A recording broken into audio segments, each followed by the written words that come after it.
Hey everybody, Brian Altano here, and in today's gaming news, Xbox is moving full speed ahead on a next-gen console. We don't know who is voicing the main characters in GTA 6, but we now know who isn't, and a colorful Persona 6 fan theory has seemingly been confirmed. It's the Daily Fix.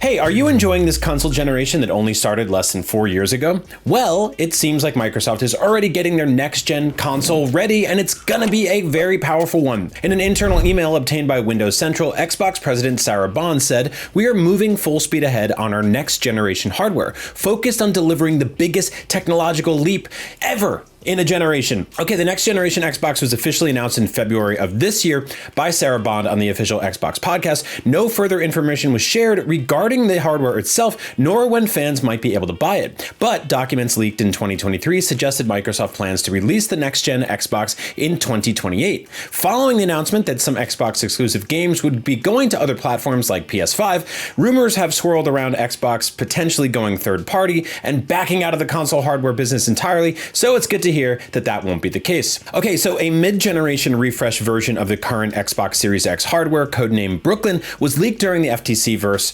Microsoft trial last year. An all-digital console with 2 terabytes of internal storage and 16 gigabytes of RAM, said to be available this fall, along with an updated refresh of the Xbox Series S models, although nothing has been officially announced just yet. However, an Xbox Summer Showcase in the big empty hole where E3 used to be could be the perfect place for such an announcement this June, although it's important to note that these mid-generation console refreshes will be more along the lines of last gen's Xbox One X and PS5 Pro models, meaning a slight upgrade in power rather than a full generational leap.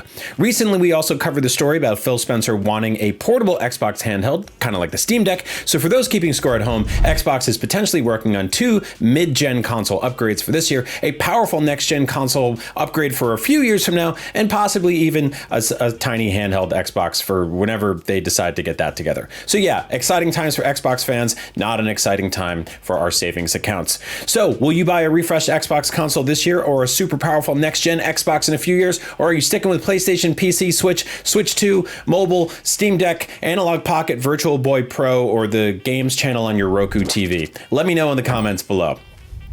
Up next, ever since the Grand Theft Auto 6 trailer was officially released and got millions and millions of views, fans everywhere have had a theory that one of the game's protagonists, Jason, was being voiced by the incredibly prolific video game actor, Troy Baker, aka the voice of Joel in The Last of Us, Booker in BioShock Infinite, Joker in Batman Arkham Origins, and a billion other roles that you've all played. Well, in a new interview, Troy put the rumors to rest and stated that he is not in Grand Theft Auto 6, but had nothing but great things to say about the fan theories and Rockstar games in general. Speaking to the movie Dweeb, Baker said, he says, "One word, I want that guy, whoever it is, to get credit for his work because I'm sure it's going to be great. And I know many people who work for Rockstar, Roger Clark and Ned Luke, and that's a grind. Those guys pour themselves into those characters and they deserve all the credit for their work. Not me." That's nice. Very nice of you, Troy.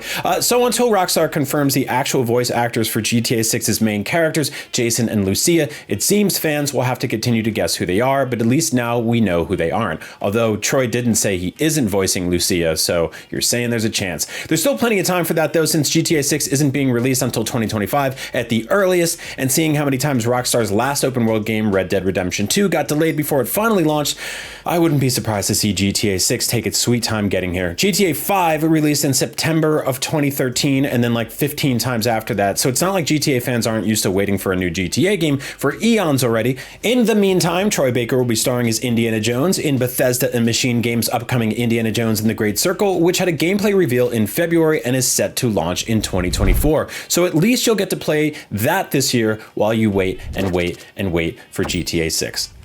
And finally, speaking of fan theories, here's one that actually might be true. After Persona 3, 4, and 5 were blue, yellow, and red, Persona 6's color scheme will seemingly be green. Midori, an established leaker of Persona developer Atlas, posted on Twitter that the color theme for Persona 6 is green. If this is true, it also confirms a wild theory Persona fans have been spinning for the past 2 years. Artwork released as part of the franchise's 25th anniversary celebration in 2022 showed all the Persona protagonists standing against a graffiti graffitied wall, the framing of the characters had them stand just a tad off center, and space for another character was instead taken up by a tub of green paint, despite the wall having very little green on it. This sparked the fan theory that Persona 6, which Atlus hasn't said a word about officially, would have a green art style. This also made a bunch of fans decide that Green Bucket was their favorite new Persona character, which is a very silly bit that I love dearly. 2016's Persona 5 was the last mainline Persona game released and had a red color scheme. Hopefully, Persona fans won't have to wait as long as GTA fans to get a sequel, but with official art and unofficial leaks starting to come out, it seems like we might be seeing green sooner than later. And spending green. And that's your daily fix for Monday, April 8th. If you're playing a bunch of big 2024 games like Dragon's Dogma 2, Helldivers 2, and Rise of the Ronin, go check out our IGN guides for those games. They're really extensive, really well done, full of great info. Shout out to the IGN guides team. Great, smart, hardworking people over there. Good folks. Thanks so much for hanging out with me today, watching me flub a few times, and watching the Daily Fix. I'm Brian Altano. I hope you have a great day and a great week. And for all your gaming news, stay tuned to IGN.